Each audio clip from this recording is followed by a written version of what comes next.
Seigneur soit avec vous.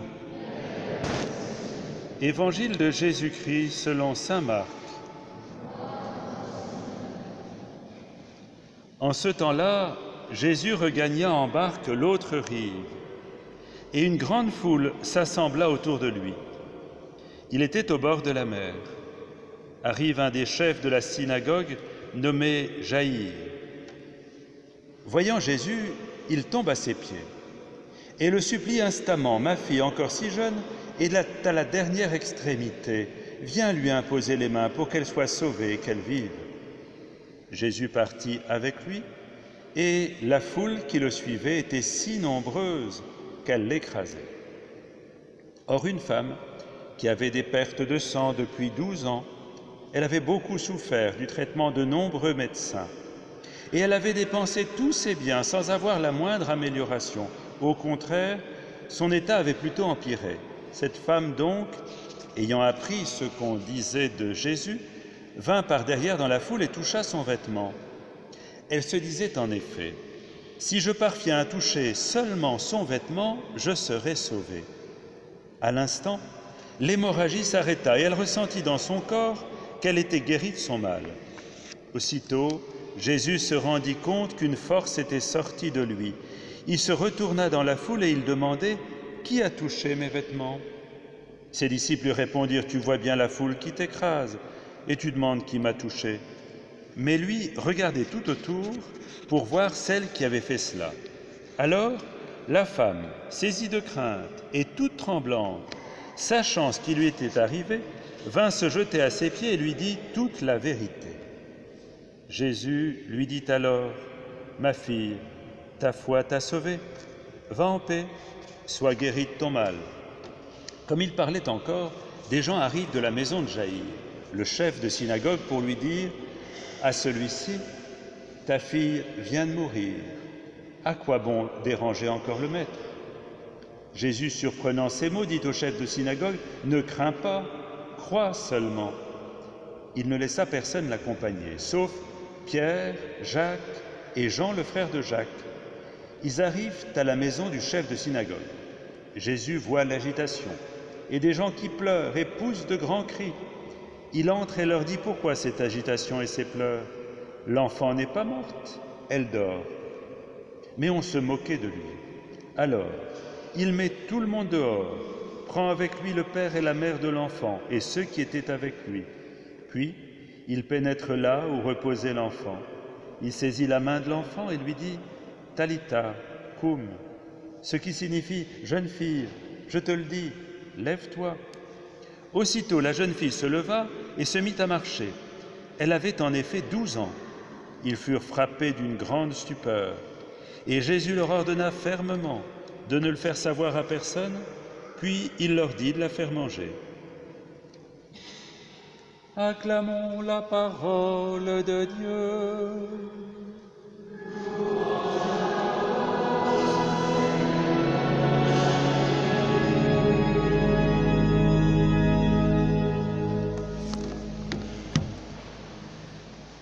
Voilà, nous avons aujourd'hui deux scènes qui s'imbriquent l'une dans l'autre. D'abord, cet appel fait par le chef de synagogue, alors que Jésus est au bord de la mer avec une grande foule à qui il enseigne, et Jaïr, le chef de synagogue, vient lui, personnage important, chef de synagogue, avec de l'influence, une personnalité, eh bien, il est désemparé, pris dans les filets de l'angoisse pour sa petite fille. Alors ici est marqué « fille encore si jeune », mais la traduction de la manière dont Jaïr parle de sa fille, c'est « petite fille ». Alors, on verra d'ailleurs que vers la fin du texte, on ne parlera plus de petite fille, mais de jeune fille, et c'est important. Donc, Jaïr vient présenter à Jésus ce drame qu'il est en train de vivre, sa petite fille qui est à toute extrémité. Et Jésus accepte de l'accompagner pour venir intervenir pour cette fille, cette jeune fille, qui a 12 ans. On en reparlera. Et sur le chemin, il y a une femme qui vient et qui vient demander à Jésus son intervention, mais d'une manière, je dirais, cachée, pas directe. C'est une femme qui souffre de perte de sang depuis 12 ans. Et pour les Juifs, à ce moment-là, le sang était vraiment le lieu de la vie. La chair ne prenait vie que par le sang. Et quand il y avait des pertes de sang, eh bien les femmes devaient se tenir à l'écart dans la chambre haute et tout ce qu'elles touchaient devenait impur. Voilà, il y avait l'idée que cette vie qui s'échappait, c'était signe d'impureté et qu'il fallait se mettre totalement à l'écart, donc aucune vie sociale à ce moment-là. Et cette femme souffre de perte de sang depuis 12 ans. Imaginez, une marginalité complète, une dévalorisation d'elle-même, ce sentiment d'être d'une vie stérile qui n'a pas de sens. Et cette femme, normalement, ne peut pas s'approcher à cause de ce qu'elle vit des autres. Vous voyez qu'elle va se faufiler dans la foule et arriver à rejoindre Jésus donc la foule s'agglutine autour de lui, et bien elle arrive à traverser cette foule et à toucher le manteau de Jésus. Alors vous direz pourquoi le manteau? Bien parce que pour les Juifs aussi, le manteau, ce qui couvrait le corps, était aussi quand on le touchait, on était en contact avec la force vitale des personnes. C'était pour rejoindre cette force de vie qui était en Jésus, en touchant son manteau, elle était en contact avec cette force de vie. Et elle avait entendu parler de Jésus. Elle avait entendu parler de Jésus comme quelqu'un qui guérissait beaucoup de gens. Et dans le drame que cette femme vivait, elle se dit peut-être si j'arrive à le toucher là, sans que personne ne me voie, parce que si on me voit, on sait mon mal, on va me rejeter. Eh bien, elle se cache et elle vient capter sans en parler à personne ce qui doit venir de cet homme dont on parle tant. Et effectivement, elle est guérie dans son corps. La perte de sang cesse et elle sent qu'elle est guérie dans son corps. Et Jésus sent aussi, lui, que quelque chose s'est passé pour quelqu'un qui l'entoure. Il sent que la vie a fait son œuvre. Et donc Jésus questionne, parce que ça ne peut pas se passer comme ça, de manière aussi indirecte. Il a envie de rentrer profondément en contact avec les personnes qu'il rencontre. Alors Jésus interroge, mais qui a fait cela? Alors ses disciples disent, mais enfin, c'est pas sérieux. Regarde tous les gens qui sont autour de toi, comment on peut savoir qui t'a touché. Mais tout le monde te touche. Jésus sait très bien de quoi il veut parler, ce contact vital. Alors, son regard devient circulaire. Et très souvent dans l'Évangile, on voit le regard de Jésus qui balaie l'assemblée pour entrer en contact avec les uns et les autres. Et son regard croise le regard de cette femme. Elle sent, à ce moment-là, dans ce regard unique, il y a un chant comme ça qu'on chantait il y a quelques années, on parle autour de Jésus. « Oh, ce regard, je ne l'oublierai jamais !» Puis il y a vous connaissez peut-être, un très beau chant. Et donc elle croise ce regard et en elle-même, il y a quelque chose qui commence à vraiment être ébranlé par ce regard. Elle sent que peut-être que là, elle peut non seulement être guérie, mais elle peut aussi parler.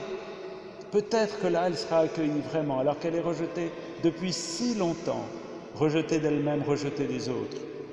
Alors, elle, toute tremblante, se met à dire à Jésus ce qui lui est arrivé. Toute tremblante parce que finalement, elle ne le connaît pas encore bien, ce Jésus-là.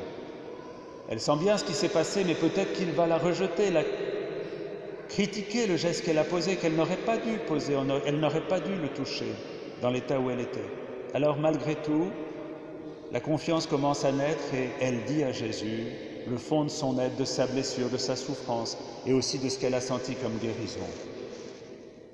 Et là s'accomplit le miracle, le vrai miracle, c'est qu'elle sent que non seulement quelque chose est travaillé dans son corps, mais dans la parole de Jésus, elle sent qu'elle est complètement accueillie. Ma fille, ta foi t'a sauvée, va en paix. Ta foi t'a sauvée. Ne te regarde plus comme on t'a regardé jusque-là, comme tu t'es regardé jusque-là.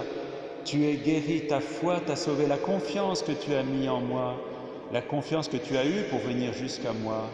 Tu es vivante, pleinement vivante. Tu n'as plus besoin de raser les murs, de baisser la tête, de regarder le sol pour marcher, d'éviter les regards. Et on sent que cette femme se redresse, que l'air commence à rentrer de nouveau dans ses poumons, que son regard voit au loin maintenant. Elle est remise debout, elle est comme ressuscitée dans la confiance. Ta foi t'a sauvée, tu es non seulement guérie, mais tu es vivante. Tu es vivante et aimable et aimante. Voilà, elle est debout. Alors Jaïr, qui est là, tout travaillé par sa terrible inquiétude pour sa petite fille, bien il voit ça, puisque nous le voyons, lui il est là, il le voit, il attend d'ailleurs, parce qu'il voudrait bien que Jésus l'accompagne là. Et Jaïr voit et son cœur est touché, il est comme tout brûlant, comme pour les disciples d'Emmaüs sur le chemin. Vous savez, notre cœur était tout chaud en chemin alors qu'il nous parlait, et Jaïr a son cœur qui vibre. Il sent bien que quelque chose là s'est passé, que peut-être quelque chose pourrait se passer pour lui aussi. Et puis, terrible catastrophe, on vient, on lui annonce « ta fille est morte ». Et pourquoi tu viens déranger le maître maintenant? C'est trop tard. Jésus entend ces paroles. Et Jésus lance un pont vers Jaïr. Jaïr qui est en train de sombrer, lance une main vers lui à travers cette parole. Crois seulement. Et confiance, crois seulement. Alors Jaïr, dans l'obscurité totale de son cœur, va se mettre à suivre Jésus peut-être comme un somnambule, mais il suit cet homme qui est devant lui, il ne sait plus quoi penser, il le suit, il l'accompagne et Jésus avance vers la maison. Et quand il arrive à la maison là-bas, bien Jésus dit aux pleureurs qui sont là, mais qu'est-ce que vous faites? Elle dort seulement. Je vais la réveiller. Alors évidemment, tout le monde se moque de lui. Terrible, hein? Cette moquerie, ça rappelle une autre moquerie au pied de la croix. Hein? Mais descends de la croix. Qu'est-ce que tu fais là, puisque tu es le Messie, puisque tu es le Sauveur? Mais descends. Voilà cette envie de casser l'espérance, de casser le potentiel de vie, de plaquer au sol. Et Jésus dit, bon allez, partez. On va rentrer avec les parents, avec les proches, avec Pierre, Jacques et Jean, avec ceux qui acceptent de laisser le petit reste de foi qui reste dans l'espérance, dans cette nuit de la mort là. Et il rentre, il prend la main de cette petite fille, au dire de son père, et il dit à la jeune fille qui est en train de passer dans un autre statut, ben, lève-toi, sors de ce sommeil dans lequel tu t'es enfermé, on t'a enfermé, tu as à vivre. Vous voyez, c'est à travers cette parole, et la jeune fille se lève, elle se lève à la vie, comme tout à l'heure, la femme en perte de sang s'était relevée, remise debout. Eh bien, la jeune fille se met debout, et toute l'espérance est possible. Il n'y a plus maintenant qu'à manger pour reprendre force, pour prendre vraiment en main le chemin de sa vie. Alors pour nous aussi, eh bien, ce qui nous est proposé, c'est peut-être d'accepter aussi cette part de mort, d'obscurité que nous pouvons traverser pour accepter de voir au-delà, une vie plus grande qui nous est proposée déjà ici et maintenant, une vie de plénitude qui nous est donnée, que nous n'avons pas à accaparer, mais qui nous est donnée gratuitement. Peut-être qu'il y a des moments d'épreuve, ou au contraire, des moments où on laisse tomber un peu tout notre activisme, notre désir même de bien faire, de faire, pour recevoir de nouveau toute notre vie, la puissance de notre vie du Seigneur. Alors, dans ces moments, il y a aussi les moments de vacances, vous voyez, où on arrête les activités habituelles. Si on peut s'éloigner pour aller ailleurs, c'est bien, si on ne peut pas, mais casser les rythmes, laisser tomber cette part de volontarisme pour recevoir à nouveau paisiblement, passer par ce sommeil, cette récupération profonde où on reçoit à nouveau la vie, on peut la recevoir du Christ.